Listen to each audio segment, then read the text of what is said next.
was on your social media accounts and I loved that this film isn't even out yet.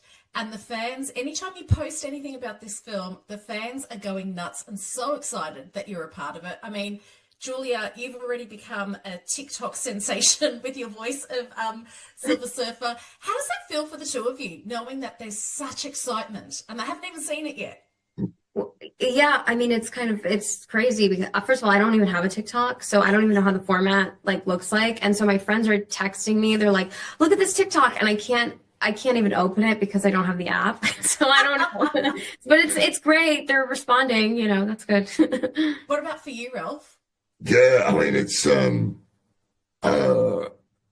amazing to have such a good reception from such a huge fan base, and you just feel how excited people are for the film and to see these characters. And it's the first time Galactus has been on live action, so I can feel that excitement, which is really great, but also, like we said, kind of terrifying. Everything. Everybody's going, "Oh, it looks great, and the film's great," and you're sat there going, "Nobody's seen me yet." So hope it's all right.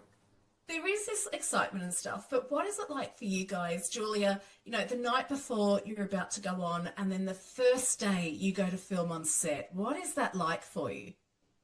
Well, I was freaking out a few days, before, because my first day on set was the scene where it's the introduction. It's the Silver Surfer Shalla-Bal's introduction, and it's the scene in Times Square with the 300 extras and how I shot it. I had to climb on this crane, and then I went on this crane and 30 feet in the air on the edge of a surfboard with a harness and an earpiece so I can take the direction and hear Vanessa's line. So I knew my cue and had to speak on a microphone, and it was wild. I have no reason to be nervous after that, but that was my first day on set.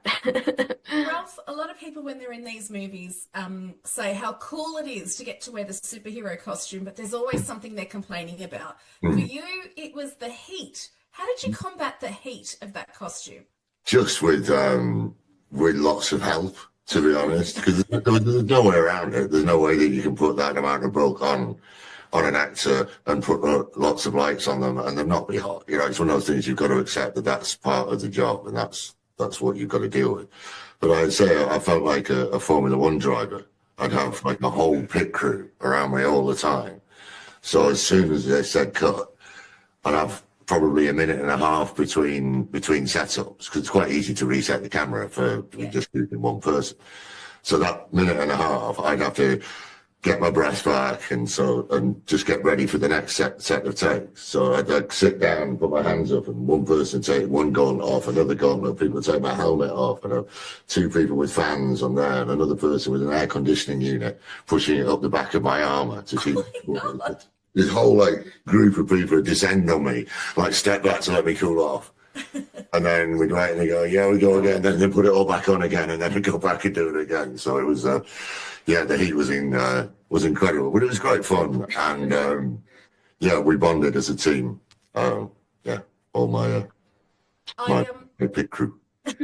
I know what you guys are doing is acting, right? I get it. But when you're involved in something like this, is there a part of you that when you leave the set, there's a part of you that goes, "I'm a bit of a superhero," and you take some of that sprinkling of that fairy dust into real life with you? Because I reckon that's something I'd be doing. I don't know, going down the pub and ordering in a Galactus voice or something. Yeah, you should do that.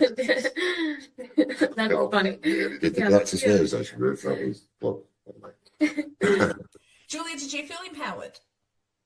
I don't know if I felt like a superhero, but it was such a dream to shoot in Pinewood. So just going to work every day and leaving Pinewood every single day, it's kind of, I don't want to say superhuman, but as a young actor, you dream about shooting at a place like that, and the little kid in you, the dreamer, is like, wow, this feels almost like superhuman in a way. There's something very special about finishing your day's work at Pinewood. You finish and you're finishing your processing what you've done in the day and working with all these amazing people, and you kind of finally switch the adrenaline off and you sit in your car to drive out, and it's got such an iconic entrance to Pinewood and everything. So every time you're going past the Sean Connery stage, and yeah, I always had the most wonderful buzz. And yeah, I've been working, on a Marvel movie at Pinewood. That getting in your car and driving through